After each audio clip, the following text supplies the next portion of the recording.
এই ধরনের একটি টুর্নামেন্টে কোন খেলোয়াড় তার মাকে হারিয়ে আবারও সে পারফর্ম করা, তোমরা যেভাবে শিউলিকে সাহস জুগিয়েছো, তোমরা যেভাবে মাঠে পারফর্ম করেছো, তোমাদের প্রতি রইল আমার আন্তরিক অভিনন্দন এবং কৃতজ্ঞতা।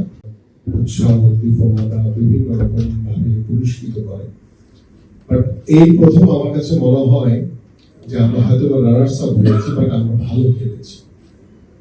Gold's Gym across 30 plus countries with over 700 plus locations worldwide. Train anywhere, belong everywhere. আজকে আমার এই উপস্থিতির অনুপ্রেরণা হচ্ছে আমাদের মাননীয় প্রধানমন্ত্রী। গতকালকে তিনি যখন সংসদ অধিবেশনে বসে তিনি পত্রিকা দেখছিলেন যে তোমরা হেরে গেছো, তখন তিনি তাৎক্ষণিকভাবে তিনি আমাকে ডাকলেন এবং ডাকার পরে তিনি বললেন যে তুমি অবশ্যই আগামীকালকে ওরা যখন আসবে তাদের সাথে দেখা করবা, কথা বলবা এবং ওদেরকে উৎসাহিত করবা যে হারাই সবকিছু না, আমরা হার থেকে অনেক ভালো কিছু অর্জন করতে পারি।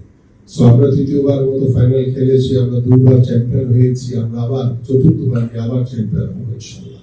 এইভাবে আমাদের উৎসাহ উদ্দীপনা দেওয়ার মাধ্যমে আমি আশা করি যে আজকে তোমাদের সাথে যে মত বিনিময় সভা করতে এসেছি, এখানে শুধু আলোচনার মূল বিষয় হচ্ছে সেটা হচ্ছে যে তোমাদের মন খারাপ করার কোনো কারণ নেই, কারণ তোমরা ভালো ফুটবল খেলেছো।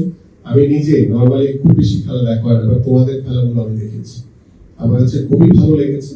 সমস্যা থাকবেই, আমাদের টুকটাক সমস্যা থাকবে, ভুতুরি থাকবে, এগুলোকে ওভারকাম করে আমরা সামনের দিকে এগিয়ে যাবো। বাট হেরে যাওয়া মানে সবকিছু শেষ হয়ে যাওয়া না, হেরে যাওয়া মানে হচ্ছে নতুন ভাবে নতুন উদ্যমে এগিয়ে যাওয়া, অনুপ্রেরণা এবং সাহস।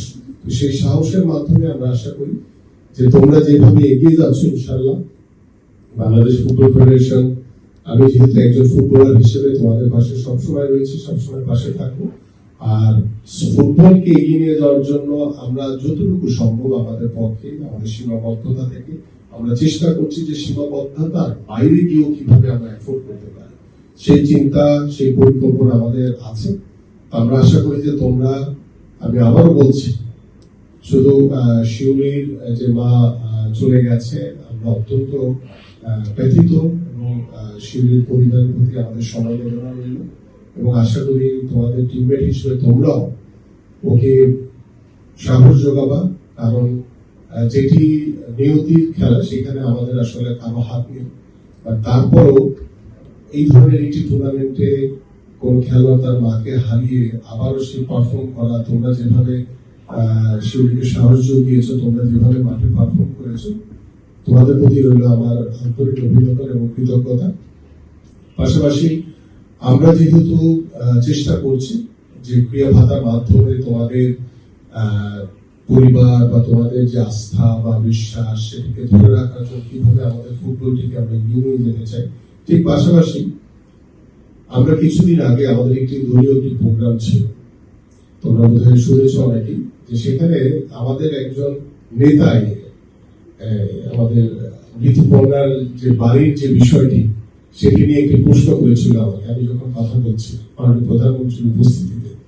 তাৎক্ষণিকভাবে কিন্তু আমি, আমাদের এখানে প্রেস সেক্রেটারি আছে আমাদের আশরাফ সাংবাদিক, ও সহ আমাদের টিম গিয়ে ঋতুপর্ণার যে বাড়ির যে বিষয়টি সেটি আলোচনা করি। ইতিমধ্যে ঋতুপর্ণার জন্য যেই টাকাটি দরকার ছিল, যে চেকটি, সেটি রেডি হয়ে গেছে।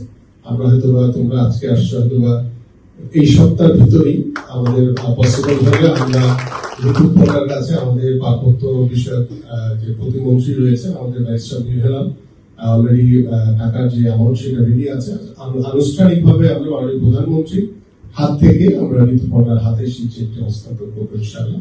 হয়তো ঋতুপর্ণা আজকে ছুটিতে যাবে বা আসলে আমি আমাদের সভাপতি সাহেবকে বলেছি যে আমাদের মাননীয় প্রধানমন্ত্রীর কার্যালয়ে গিয়ে আমরা আনুষ্ঠানিকভাবে ঋতুপর্ণার জন্য যে চাওয়াটি ছিল ঋতুপর্ণা সেটা আমরা ইনশাআল্লাহ পূরণ করবো। আমি এক্সাম্পলটি কারণ উদ্দেশ্য হচ্ছে যে তোমাদেরও এরকম অনেক সমস্যা রয়েছে, আমরা সবসময় তোমাদের পাশে রয়েছি, পাশে থাকবো ইনশাআল্লাহ। তোমরা দেশের জন্য খেলো, দেশ তোমাদের পাশে থাকবে।